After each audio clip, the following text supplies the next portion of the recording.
Yun nga, hindi po pwedeng positive at negative dito sa may loob ng fuel natin or fuel tank.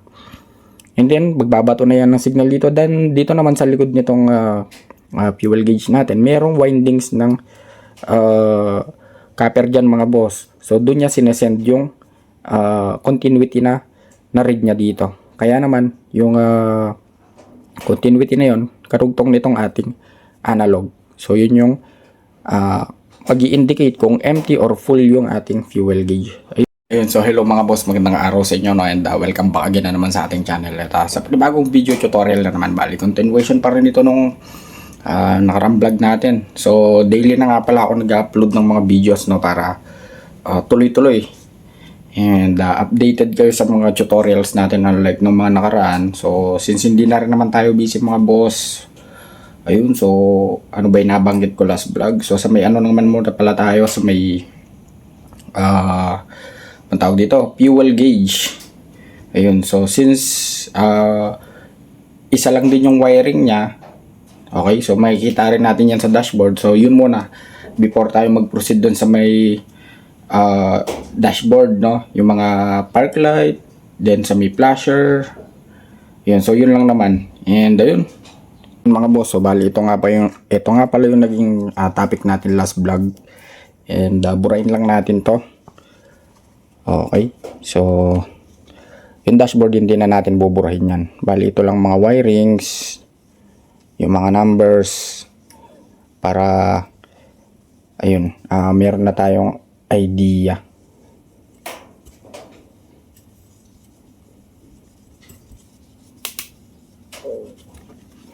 So tanggalin lang natin tong mga number dito. So direct to the point na tayo mga boss. Since wait lang, may nakalimutan pala tayo. Fuel gauge. So sa fuel gauge tayo.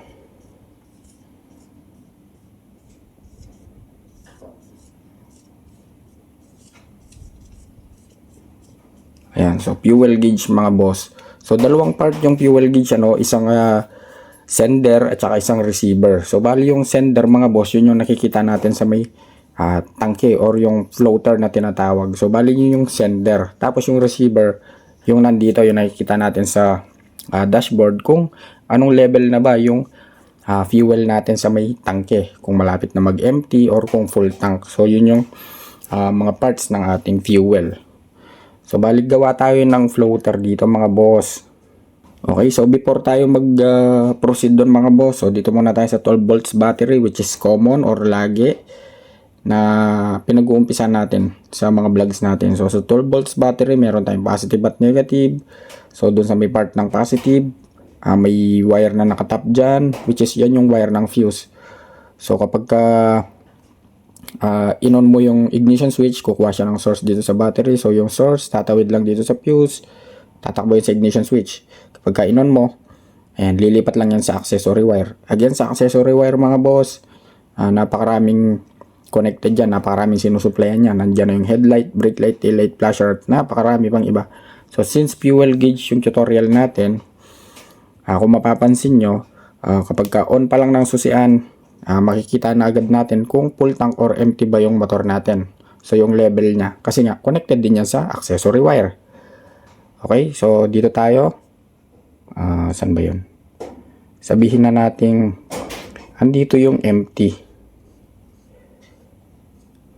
Ayan, so merong analog yan, ano. Tapos andito naman yung full. So syempre makikita natin may mga bar-bar dyan. Sa mga analog type to mga boss, ano. Then in the future, so digital na kasi yung halos na mga motor ngayon, pero gagawa pa rin tayo ng tutorial. So ibang tutorial naman yon, mga digital, ECU type, yun. Okay, so balik tayo sa topic mga boss.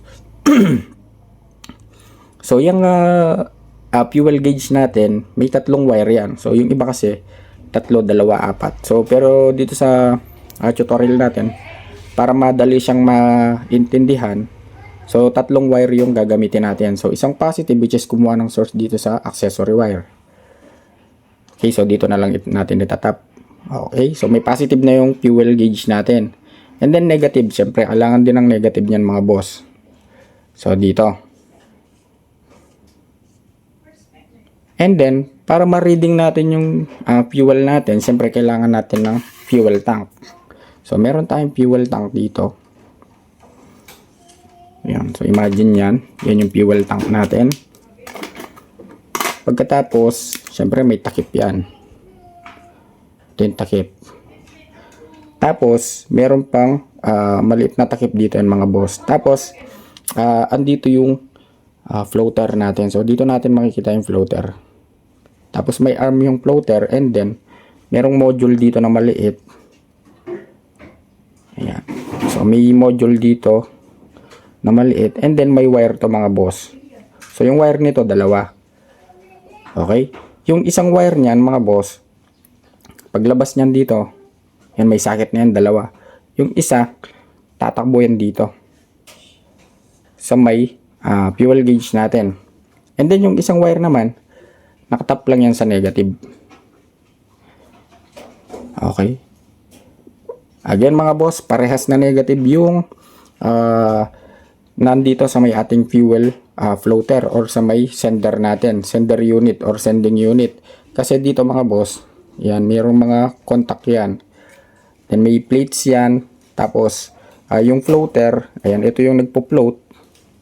Kung anong level na yung fuel natin. For example, malapit na siya mag-empty.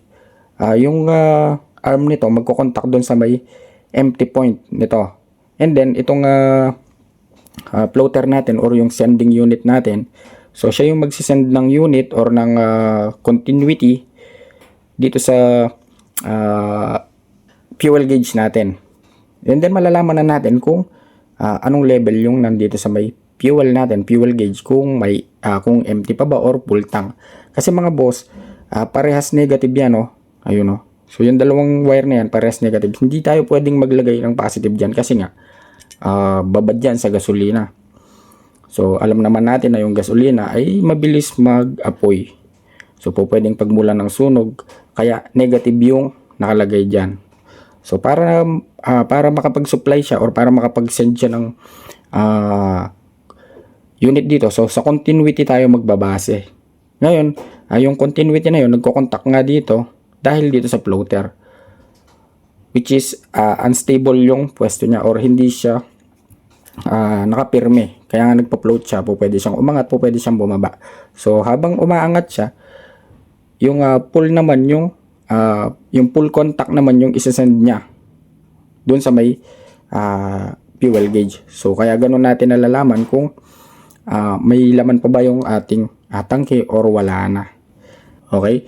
Kesa naman buksan mo pa yung tangke and then i-check mo, depende na lang kung sira na yung fuel gauge nyo. Pero yung wiring diagram nito mga boss, so ganun lang kasimple. Kukuha yan ng supply sa accessory wire, positive, and then syempre may negative yan. At pagkatapos may isang wire pa yan, so tatakbo na yun sa may ating fuel floater. And then yung isang wire na karugtong nun, kukuha ng source sa negative.